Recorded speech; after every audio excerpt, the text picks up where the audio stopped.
Thanks for doing well. I'm Dr. Milind. So after NEETPG 2023 results were out, a lot of students are gearing up for this exam, and they're looking for some schedule, some planner, that can help them in preparation. Because one question that always used to bother me during my preparation days that there are so many students who prepare for the exam, but why only few succeed?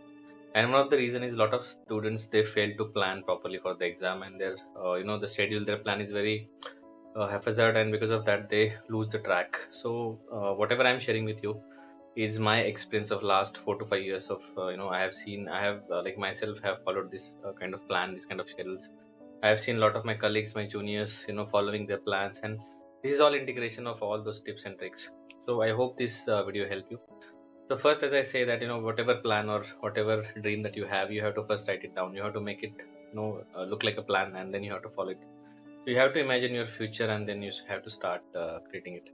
So let's start today's video. So first, before we start, first thing I want to tell you, see, we have 160 days, and it's possible. You have to tell yourself that it's possible. It does not matter that a lot of students ask me, sir, I haven't read anything during my MPS days. I am a private medical college student. I am a very average student from Indian Medical College. I am a foreign medical graduate student. I am a mother. I got married and I have a kid. I have a lot of problems. Can I do it? So let me tell you that it's possible. It does not matter from where you come. It does not matter what kind of students you were in MBBS days. It's just honest and consistent preparation that will fetch you the results. As I said, no matter from where you come, what problem you face, you are not the first and you won't be the last. A lot of students they like to share their problems with me, and it's very genuine. Most of the times we face a lot of obstacles during our preparation phase, be a mental stress, be a financial insecurity, and there are a lot of other problems which can be become obstacle in our preparation. But trust me, there are students who have faced them, and don't think. I just want to tell you that you are not the only one who is facing it. A lot of students having these problems, so you have to overcome it, and you literally can come back from anything. Even if your rank was like in 5 6 digits in last NEETPG exam, or if you have started all over again, if you have taken a drop in between, if you have done a like job for 1 year and now again you're starting, it's okay. You can come back from anything. It's all about the mindset, and it's all about the thing that you want to achieve in your life. So firstly, what do we expect in NEETPG 2023? So if you look at last 2 years and the pattern of the exams that has been asked, so we are going to, what I'm expecting is a good combination of clinical questions and fact-based questions. So we have to be ready for both kind of things. So as I said that if your theory is good, you can sail through. You don't have to do anything else. Just theory, you should have a good command on theory. So let's see, if we look at last 2 years exam, let's see the trend. So this is, I have this is from the recall videos of a lot of respectable classes. So this is of NEET PG 2021 and NEET PG 2022. So it's always, if you don't know your history, you cannot create your future. So you should know what kind of patterns that we are seeing. So you will see that consistently the same number of questions will be asked from a particular topic. Like physiology, exactly 7 questions are asked in NEET PG 2021, NEET PG 2022. Also biochemistry 14 19, patho 21 25, pharma 25 23, micro 21 19. So you will see the similar kind of questions. So there obviously is an overlap. I mean, it's not like all questions came from patho. Some questions of medicine are sometimes discussed under patho. Some questions are micro, or sometimes they're discussed under medicine, or let's say pharmacology. So it happens. The overlap always happens. So the subjects which I have highlighted in green are the most important subject, and they are going to be baseline of your preparation. But because not only NEET PG 2021 2022, but even the earlier years, you will see a higher number of questions from these particular subjects. So why this is important? Because whenever you start your preparation and whenever you plan your first read, your revision, you have to give more importance to these subjects. Every subject is important. We are not going to leave any subject. But as I said, it's a 19 subject. We have to study 19 subject. We have to study for next 5 6 months, and it's not easy, to be master of everything. So we have to know where we have to, do. Our hard work should be goal directed. So let's formulate a plan. So what we are going to do, we are going to do a 160 days plan. So if you're someone who have just started, like who is looking for a plan that I want to start over, I want to start afresh, and I want a definite result, I'll say you can follow this plan. So first 80 days devote it to the first reading. So first reading is the reading of your notes. Suppose you have already done your classes and now you have your notes, or you have, you are still watching your videos and reading your notes. So this is what you should do. In first 80 days, finish your first reading. and you have to go through everything. If you're someone who have already done the first reading, you can actually divide it these 80 days into two parts, 50 days and 30 days, and you actually can add one extra revision, because there are a lot of students after NEETPG 2022 they were not happy with their results, so they have already started reading. So if you are someone like them, you can add extra revision to it. Now you have to do the first revision. After that, once you are done with your 80 days, you have to next 45 days you have to divide it to the first revision. Now what is important about first revision, that you have to go through everything that you have read. You don't have to read it with that focus, just but you have to see everything that you have seen in the first reading. It's not just that you have to see the highlighted points. Next you do the second revision, that will be 30 days, here where you read the filtered material. Now you don't have to read everything, just the things that you have highlighted, the important points, and you have to go through it quickly, and that is the second revision. And last let's say 3 to 5 days we have to keep for the high yield topics. So this is how our plan will look like. Now it depends on also that which stage of preparation you are, so according to that you can integrate. I'm not saying that you have to allot these days. Suppose if you are a slow reader, you can allot 90 or 100 days as well for the first reading, because first reading and the first revision are the most important reading. If you are fast, if you're someone who finish your subject fast, then you can adjust your days accordingly. The key is to finish high yield subject first. As I have shown you in my the slide, these green subject which have been consistently high yield during your PG exam. Because what happens whenever we start preparation, like in the initial phase of our preparation, we are highly motivated and we have all that energy. So it's better if we finish these subjects first. So we have a we will have a good command on the subjects. So what we are going to do is, and also the source. A lot of students say, sir, what should be my source? See, the thing is, you cannot read everything. I mean, there are so much of material available. There are so many notes and everything available that we cannot read everything. So our basic source should be your notes, your previously asked questions, and your modules. That is either a subject module or a custom module. And I will tell you that how you can manage that. So first of all, a smart approach. So first we have to give the days as per the subject. So as I have shown that anatomy, biochemistry, patho, pharma, microsurgery, PSM, and obs-gynae. So these are going to be one of the most important subjects from the major subjects. So we are going to give 8 days each for them, and we are going to give 7 hours daily. So if you're someone who can study all day, who like for example mainly those who are droppers, like after internship they have taken a top. So this is for you. So you can give 8 days for each subject and 7 hours daily. For physio or medicine, what we have seen, even if you see this even if you see the NEETPG mark distribution which I have shown, you will see consistently the less number of questions are being asked on physiology, and also a lot of questions like medicine. 25 and 38 questions were discussed under medicine. But trust me, more than 80% of the medicine questions actually can be solved by your knowledge of physio, patho, pharma, micro, and you don't need to actually read medicine just for that. So what I have done, I have given less days to physio and medicine. What I have, and this is actually I have seen doing a lot of students, because medicine, we are naturally attracted to medicine and we waste a lot of time reading medicine, and because of that other subjects are missed. And even if you don't read medicine, actually you can solve a lot of questions of medicine. So don't waste time on medicine. Also for physio, I have seen there were 7 questions, but they were very tough questions. Very difficult questions are asked. So no matter how much you read, you will have a chance that you will do a lot of mistakes. So I'll say try to finish whatever you can of physio and medicine in those 12 days, doing 7 hours daily. Earlier I had released video about the high yield topics. You can see topics from the medicine and physio which are high yield, and you can just read those topics. You don't have to read medicine cover to cover, and this is a very important point. Also for the short subject like PDI, ENT, Ophthal, Radio, Ortho, FMT, and Derma, I have given 7 days, but 3.5 hours daily. And for psychiatry and anesthesia, who have just 2 to 5 questions each year, so we are going to give 5 days, 3.5 hours each. So how our long-term timetable will look like? So we have to make two types of timetable. One is long-term, where you plan your study till your exam, and one is a short-term timetable where you do your daily scheduling.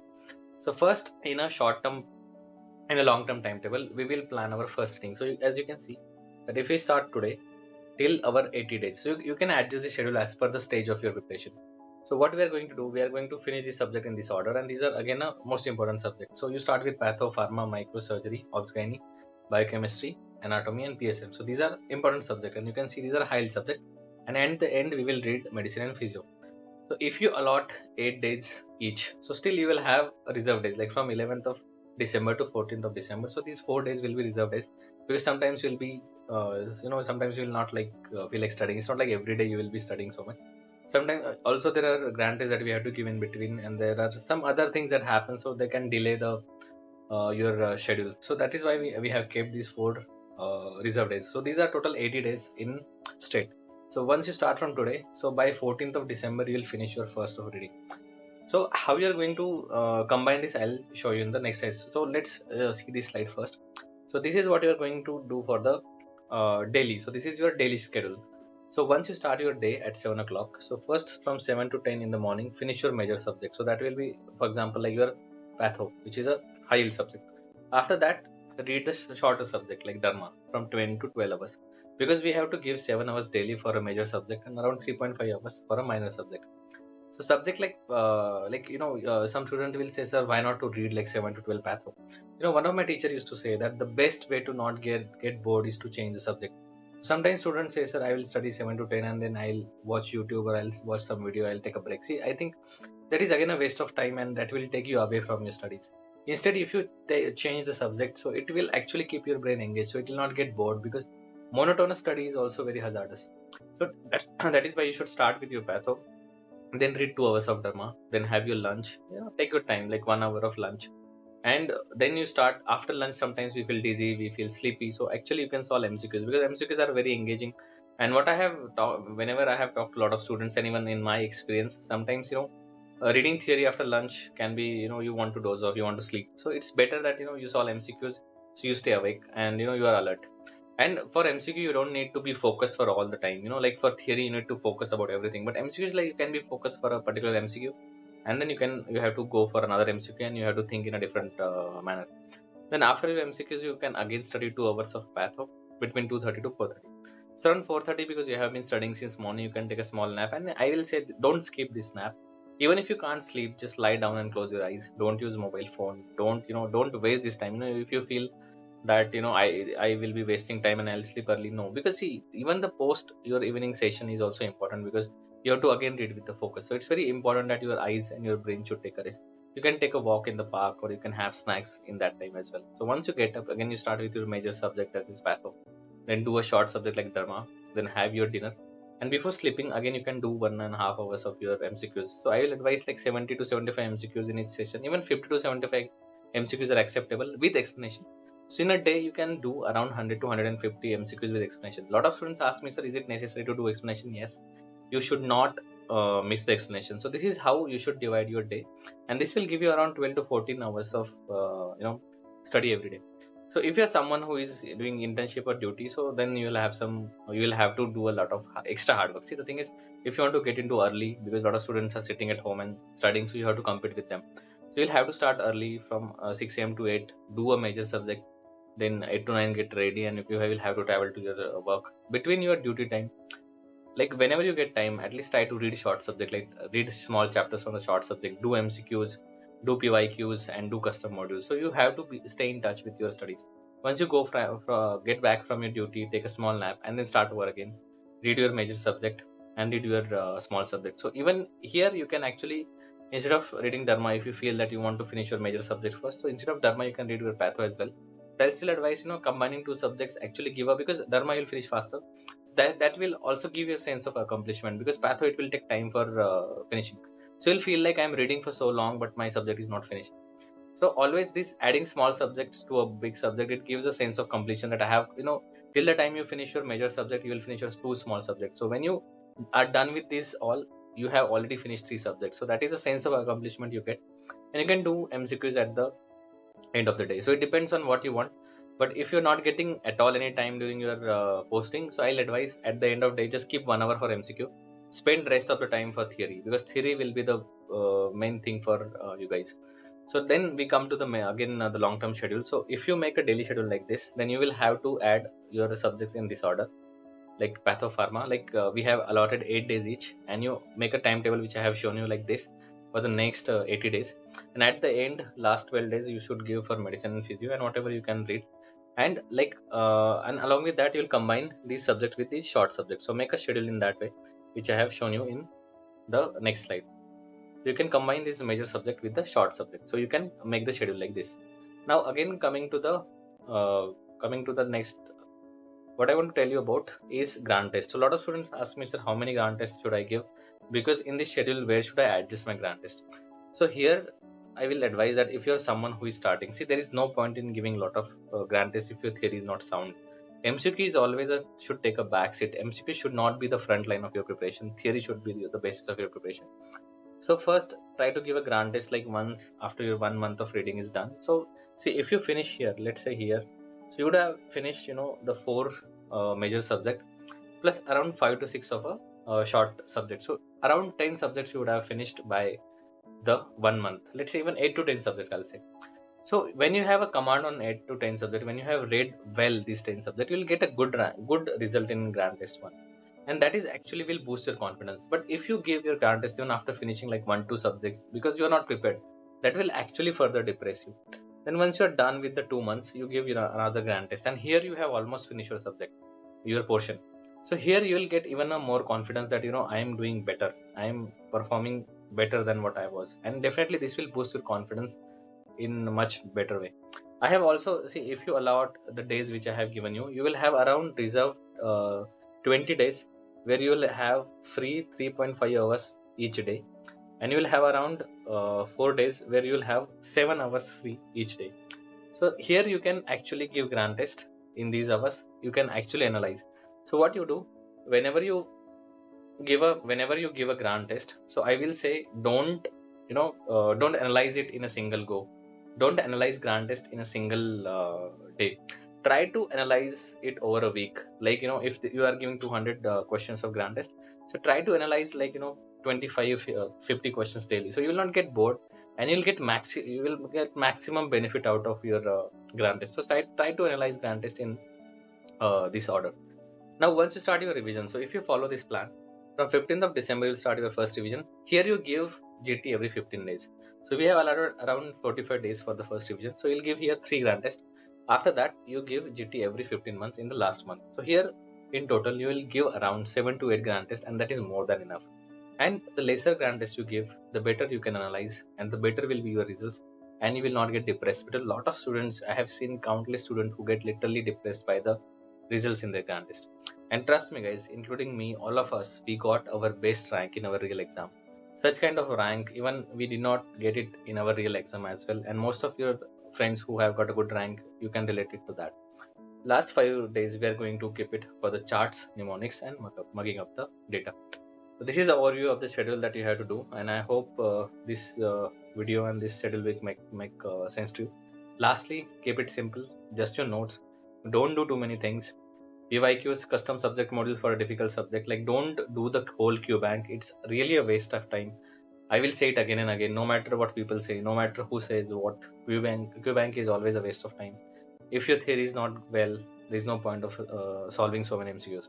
Images, again, a best way to see images is Google search. Just read your theory, simultaneously see the image on Google, take a screenshot, save it, and in exam you'll see same kind of image.